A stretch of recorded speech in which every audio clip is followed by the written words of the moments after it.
So the next part of our journey was to go to Chiang Dao. But before we went to that, we drove up the hill in the village just past the waterfall we'd went to, and this is us coming back down from the hill. We just wanted to show you guys what one of the hill villages looked like as we were driving through it. So here we are coming out into the farmlands that are just above the waterfall area that we went to initially.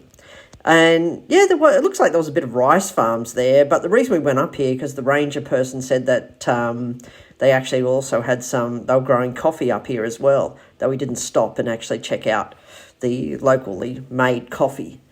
But just take a look at this. This is just a typical local village in the mountain that we're actually driving through. And I do like to get off the beaten track because, yes, you see all the tourist areas, but this is real life. This is just a real suburban type suburb up in the mountains. And one thing that surprised me was there was a big Christian church up there. So we continued past this village down the hill. And all around this hill, though, it was just all rainforest. The road was a little bit dodgy as well, though, so it was quite thin to actually drive along. And we had to be careful going up and down because it was quite windy, going backwards and forwards from in that sort of waterfall area that we had actually been driving through. But still, I found it quite scenic, driving around the corners, looking at the mountains, and just the general forest feel to the whole place. I do love these little bit of country trips outside of Chiang Mai because the areas are just beautiful. The landscapes are beautiful. The hills are beautiful. It's just a nice, relaxing, open road trip. So if you have got a motorbike and you're after a road trip, then there's so many nice road trips outside of Chiang Mai on the open road where you just don't know what you're going to find until you actually get out there on the open road, to be honest. There's little cafes, restaurants along the road, little villages you're going to come across. Generally speaking, there's a lot of beautiful day trips out of Chiang Mai on your motorbike or in your car. So I do encourage people living in Chiang Mai or expats visiting just to get out and explore the area. So here we go. We got back onto the main road again, driving towards Chiang Dao Cave. That's where we were going. I didn't know much about this cave. Actually, I knew absolutely nothing. All I knew is that Anne put us on it and just said, we're going to Chiang Dao Cave. I went, yeah, fine, not a problem. But one thing I did notice driving through the mountains here, you notice that it can be a little bit sort of smoggy in the air where the mountains are. The mountain views were not actually clear. It's because of the back burning that was going on. Even in Chiang Mai at the moment, you'll notice that when you look up into the mountains, they're all covered with smog. That's because it's burning season here. But again, as you can see, it is a very scenic drive out in the rainforest and very beautiful indeed. So take your motorbike, take your car, get outside of Chiang Mai and see what actual Thai real life actually looks like. And one of the things I found funny, there was actually a lot of people there was a few people on their bicycles actually riding around. And one guy had ridden over 100 kilometres just on his bicycle. I'm going, gee, that guy must have been bloody super fit. riding all that distance. I know I couldn't do it in the bloody heat of Thailand, riding 100 kilometres on a bloody bicycle. But I suppose if you want to get in shape, then why not? But see again here, see the mountains in the distance? You can barely see them. It wasn't because they were far away. It was because the smoke was so intense from the back burning where we were. And again, we're just coming through just another random town here. I'm just showing you some of the sort of scenery around us as we're driving in. And just because I just like to show you guys random stuff. And the forests, again, everything beautiful. I really do enjoy this. Look at this mountain though. This is just beautiful as we're coming into Chiang Dao. And we're coming through the main gate that takes us into the village, into Chiang Dao Cave. So we'll come further into the mountains in Chiang Mai here, and we're at Chiang Dao Cave. So I'm going to show you guys what's here in this little village as we walk around. So, next part of our road trip today. So we're at Chiang Dao Cave. Looks like there's a temple down there to the left. There's parking here. A bunch of people selling various products going down to the temple. But we're gonna walk up to the cave. Oh, it looks like, who knows, local jams or something getting sold there.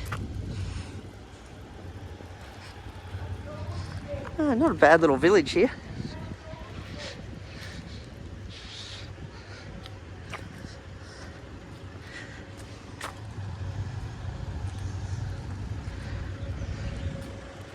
Car park. Chiang Dao. So at the bottom of Chiang Dao, you can get yourself some drinks or snacks or even one of the pancake things for a few different street foods. Looks like the bottom of Chiang Dao too. There's some sort of little street restaurants as well that you can get yourself a bite to eat, as well as your various snacks just here. So at the bottom of Chiang Dao Cave, it's got some sort of temple. So we're going to walk through here.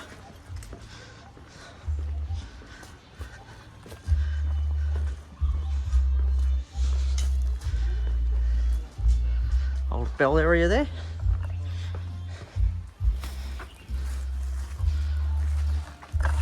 Let's have a quick look over here. Can't walk in here because I've got my shoes on, but I can at least show you the outside a little bit. So that's the outside sort of thing.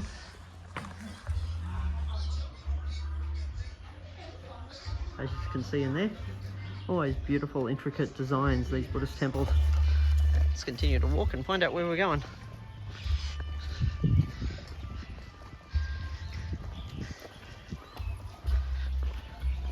So it is very beautiful at the bottom here.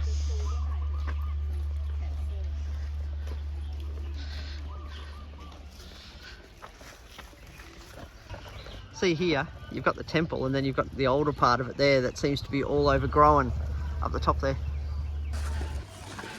So here's more of the sort of temple icons, as you can see here.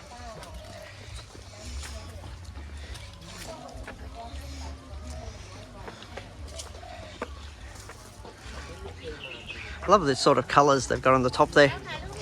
Look nice. Don't know what these represent.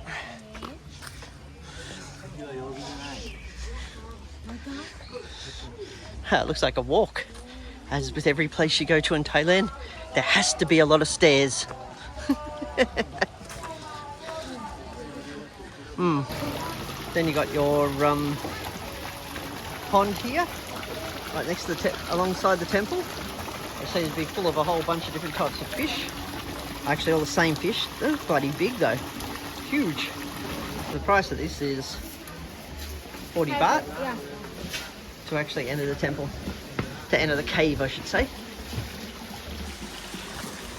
I love the little decorations. But no, I think it's just been made with the bamboos. Oh, well, let's go up to the cave. Let's go in. Here we go.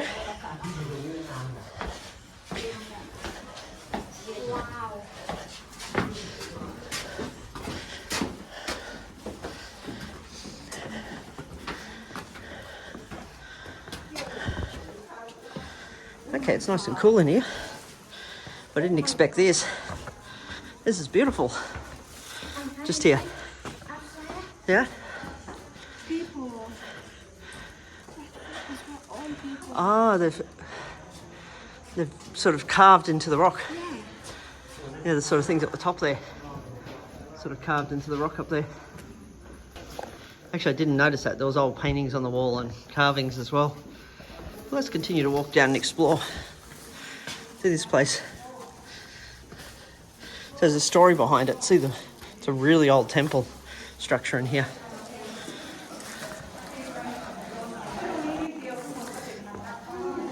So let's go in further and look around. Looks like they have oil lamps for those that want to take it.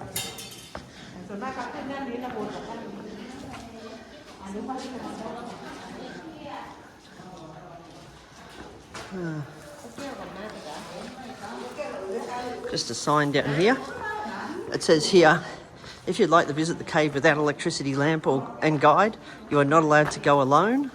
If you disobey, got hurt or accident, we will not take any responsibility. So there you go. Yeah, so what they're basically saying is you hire one of these lamps or they don't take responsibility for your safety when you're walking up these hills.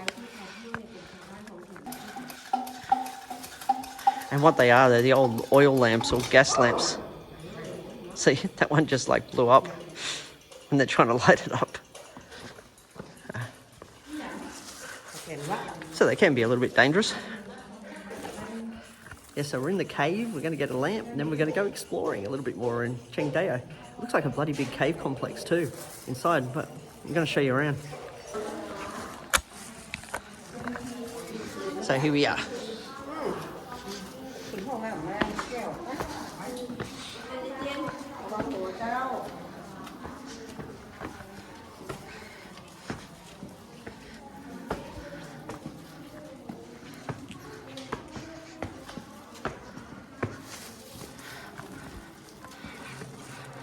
I'm just going to say it's really hard to film in here because it's quite dark, but I'll get little glimpses of it as I walk.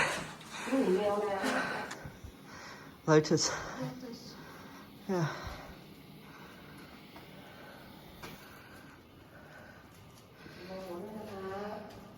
So we had to crawl through this bloody little thing here where they're bringing other people through, and you have to squat, and there's Anne just coming out of it now. It's a pain in the neck and it's extremely slippery. Yeah. This is a hell of a walk, I'm going to tell you that. It's not about the going up and down. It's about the fact that... Like a 40 feet. Yeah? 40 feet or maybe waterfall. Like a waterfall or something, yeah. Yeah, it's bloody hot. Yeah? Yeah, giant hand. Okay. It'd be so much nicer if they just put bloody electricity through here. And it is bloody slippery as hell. Shit. So here's another area for prayers inside the actual cave. And it's a bloody big cave. So finally we get to a place that's actually lit up with normal electricity. Okay. Now we're exploring a different section, but this section tends to be all lit up with electricity. I don't know whether the dark area is actually worth going into, to be honest. It's nothing special. You could probably just come to this section, which is all lit up, avoid the other dark section, and you're basically seeing the same thing, and you still get that experience of the cave. So if you can just do this lit section, I would say just do this. Having walked through here now.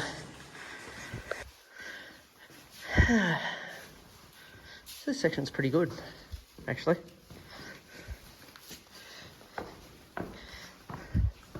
Yeah, I'm just going to say don't go into the dark area. No point. Just come straight to the area that's lit up with torches and stay there when you come exploring.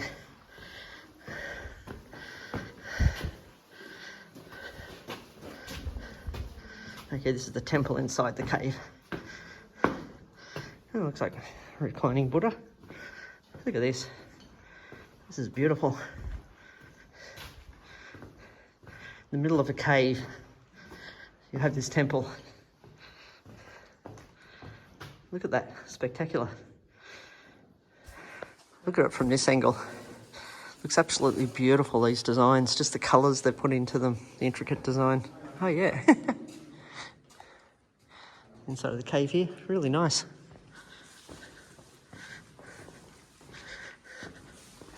Walk a bit more.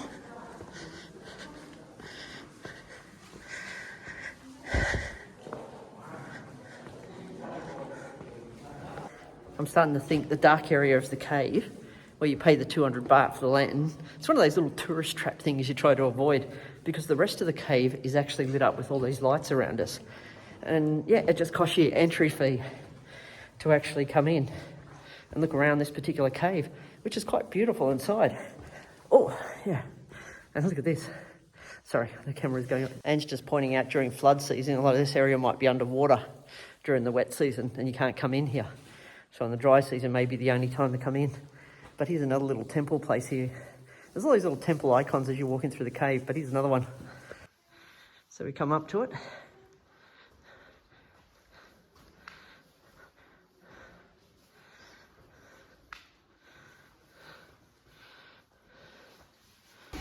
So yes, that was an experience, to say the least.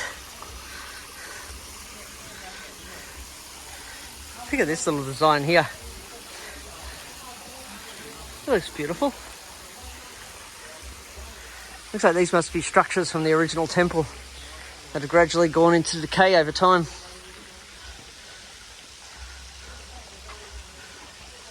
Yeah, it looks like there may have been a temple up here at one point, but it's all gradually been let fall apart. Now, was visiting the caves worth it? Well, I thought they were interesting inside. Yes, you had that bit of a tourist trap where you pay 200 baht to go into the really dark area, which even with lanterns you can't see much. And or you can pay your normal entry fee, and then you just walk around all the lit up area. It's been lit up with electricity. I do recommend just go the area that's lit up with electricity and avoid the dark area. There's nothing really in there, and you have to crawl through tight spaces. And if you're not very flexible, it can be a bit hard getting down on your knees, crawling through holes in the dark area. So stay in the lit area and just walk through. It's a lot easier, to be honest. But if you're a real caving enthusiast, yep, pay your 200 baht. Go into the dark area, rent your lantern with your guide that goes with you. But yeah, Chiang Dao is an interesting cave. It's quite big inside. It's huge under the mountain. And there's a few little temple things inside there as well, Buddhist things where people come to pray. And but if you just got a limited time in places like Chiang Rai and Chiang Mai, then maybe this is not a trip you want to take. So it is a bit of a hike out of Chiang Mai. It's just that we live here and, yeah, we like our day trips.